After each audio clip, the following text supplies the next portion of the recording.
I grew up in the town of Lodi in Bradford County, and when I grew up in a family where it was a preacher environment with 9 other siblings in the household.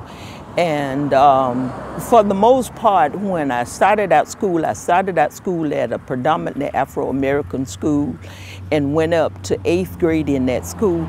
And everybody, as far as I knew, got along fairly well at that time. In 9th grade, I graduated from elementary school and went to the predominantly black school for 1 year. Then I went to the integrated school, Bradford High. I encountered some difficulties in Bradford High with them auctioning me off along with 2 other students in the classroom, and oftentimes it was the Future Farmers of America guys who did that to us. And eventually there was a race riot because others was encountering problems because we didn't realize that in that school that it was other blacks who was encountering different issues. We had a way of not really talking about it for us, me going back home and reporting in it. I never really talked to my parents about what was going on in there in terms of the racism and all, because the idea behind it was to hopefully go to school and get a better education. Sure.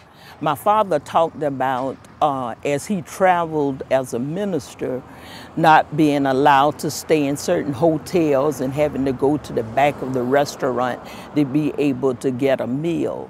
My mother was from the West Florida area, and she talked about how one of the things that stood out and I was reminded of was how when the Caucasian school bus came along as she was going to school, they would throw all kind of objects and mess up their clothing and all.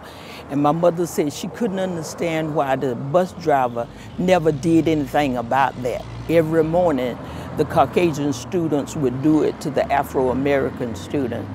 So I heard about a lot of racism coming up, and I encountered some when I went to Bradford High.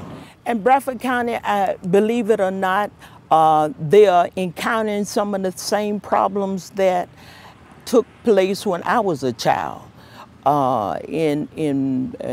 Especially when it comes down to law enforcement seemed to be giving the Afro-American population much higher centers in the system, and pulling them over at different times of night simply because they are of color.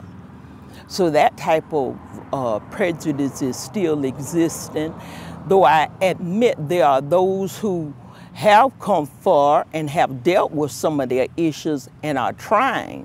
There still seems to be a lot of discriminations in the workforce, in the educational system, as well as the correctional facilities. A recent one just took place this month, where we had a Caucasian student get up and describe the blacks in negative terms, using the N-word as well as monkey to describe them, which resulted in a fight taking place and among the races, followed by a parent who came on campus and accosted some of the Afro-American students.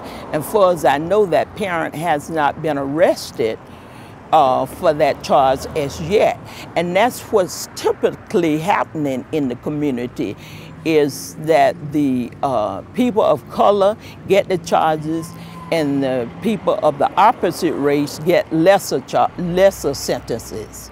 All of the leaders need to get together and have a county-wide sit-down where they talk about these issues and don't just talk about them and put them up under the table. They need to come up with solutions. It's going to take a conglomerate of individuals to come together to solve this problem. Just like it didn't happen overnight, it's going to be a time where it's a progression in order for it to happen. And certain things need to be put in place to implement it, and so that it would be ongoing. and not just dealt with today and then turn aside on tomorrow.